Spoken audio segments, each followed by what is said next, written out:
lawsuit in St. Louis and Pine counties over their failure to respond to data practices requests in a timely manner. Have you found that your piggybacking data practices requests have not been responded to in a timely manner? For the, I guess we're not done. let me just say this. I haven't seen that, and there was some word there was going to be a lawsuit filed, but I appreciate the update there, Rachel. We haven't seen that.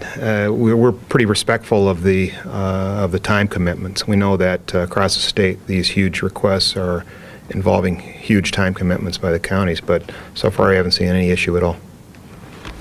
Could I say a word on data practices? David Lillehaug, Lillehaug.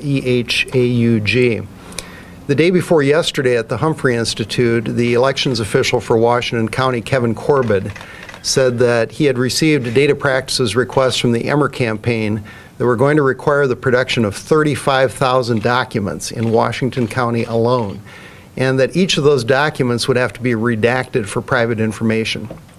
Multiply that times 87 counties, and it's clear that the Emmer campaign is embarked on one of the biggest legal fishing expeditions in Minnesota history.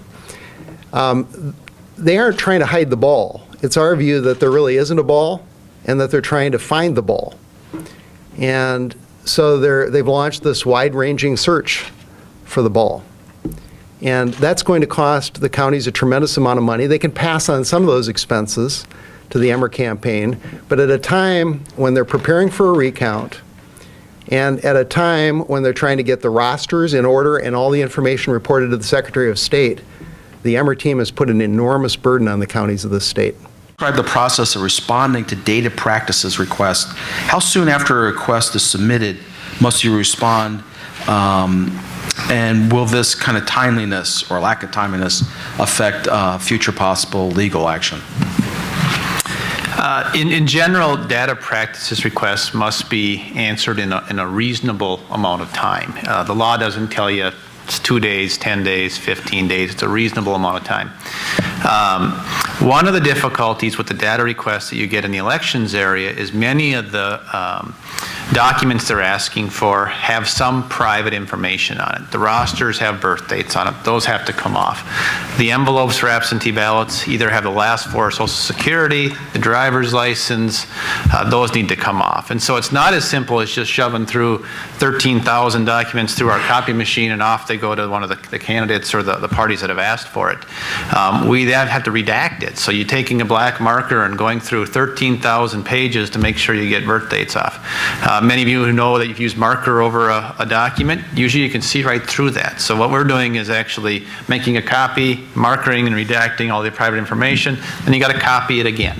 And then frankly what we're going to do this year is scan it. So we have scanned copies of all these things. I would argue, and this is probably of some up for debate by folks who ask for data versus folks who deliver the data to them, is that it depends on what else is going on too. I mean, we have some work to do with the rosters to make sure that we get all of our work done. And do we stop all of that to fill the data request? Do we do it concurrently? So that affects some of our timelines as well. But I would say that certainly most counties will deliver this as quickly as we can, and certainly I think there's going to be a desire to have it by the parties that have asked for it prior to the recount occurring, and that's our goal because frankly we don't want to be doing data practices requests while we're also trying to do the recount. On the 29th. So the 29th is the magic date. Well, for us it is. I think they probably want it a little bit sooner, but we're going to try to, the requests so far in Washington County are for about 35,000 pieces of paper, most of which have to be redacted in some way. And so it's just time consuming. Again, I mentioned I had 4 full-time election staff. That's it.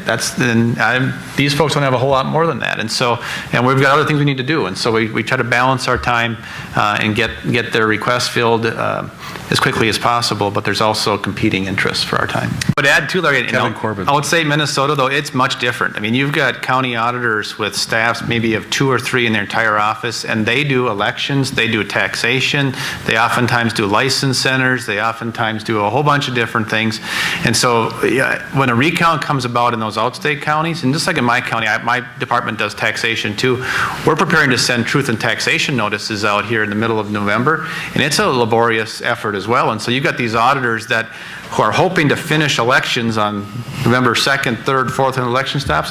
They switch right into taxation. If they've got this recount happening, there is some very difficult times in those smaller counties with very small staffs, and they're kind of jack of all trades. And so they've got probably as difficult of a time with 4,000 ballots in a county as Rachel or I or Joe with hundreds of thousands of ballots in a county. Thank you, Kevin Corbid. Joe Mann.